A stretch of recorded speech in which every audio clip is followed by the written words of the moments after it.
Meanwhile, tonight, our country, the United States, and the fact that the West in general has always had an eerie fascination with Russia, right?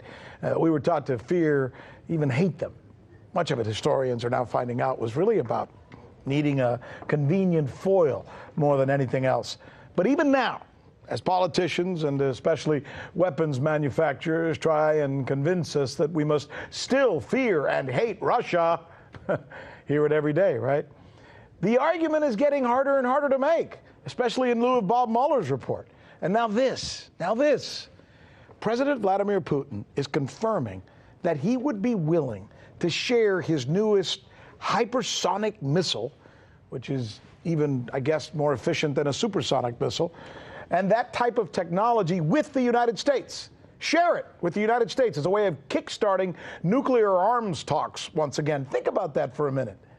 In fact, here, take a listen. We have him saying it. I said to Donald, if you want, we can sell it to you.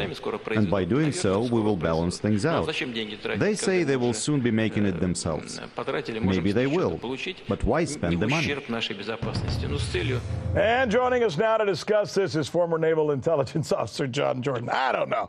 Imagine the president of Russia saying to the United States, hey, we've got weapons, you want them, we'll sell them to you, we'll both have them, that way we don't have to use them against each other. That sounds, am I crazy? Am I really hearing this?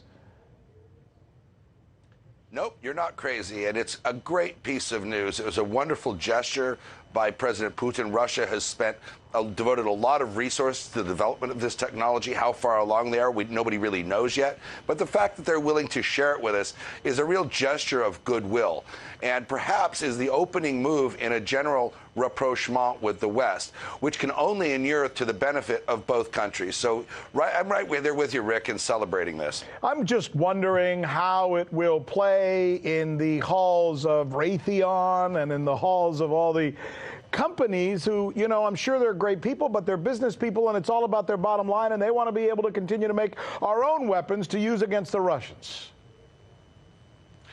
Well, America's defense budget being what it is for the foreseeable future, there's going to be plenty of work for all of the major defense contractors. But the real issue here, Rick, is how does this play in the living rooms of average Americans, you know, and American voters? And I think it plays very, very well. It really goes a long way to disarming the views in this country among millions of Americans that, you know, Russia is the enemy and Russia's out to get us. And I think this may actually be very important in moving public sentiment and perhaps public policy more towards a general détente with Moscow. Let's think about that for a minute. Yes, it is, John. You're absolutely right. This would play fantastic in the homes, especially around Middle America, except for the fact that most people are not going to hear that message because they're watching Fox News and they're watching MSNBC and they're watching CNN, and they don't cover this type of story, and certainly not the way we do, right? No, they don't. You know, I appear frequently on Fox News, and I'll try to push this story there. And it is a story that should be told. And I'll do my part. But that's why we're here, Rick. We're here to talk about the stories that nobody else will.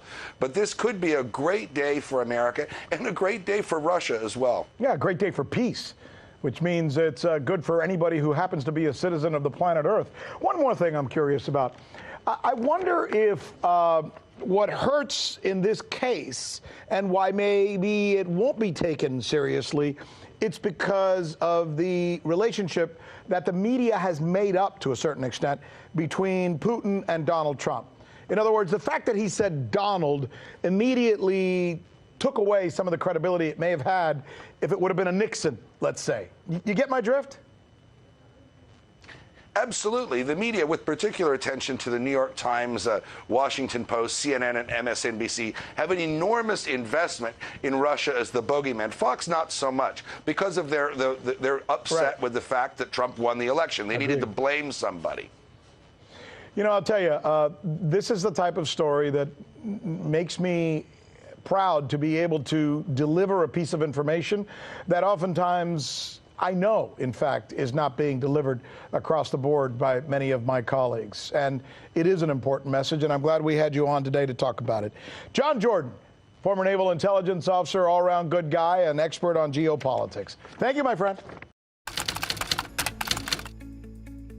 So you haven't heard that we're the ones covering the stories that you won't see covered anywhere else? In Venezuela, Kazakhstan, let's go to Hong Kong. And the media reaction to that has been crickets. How about the way we cover those stories?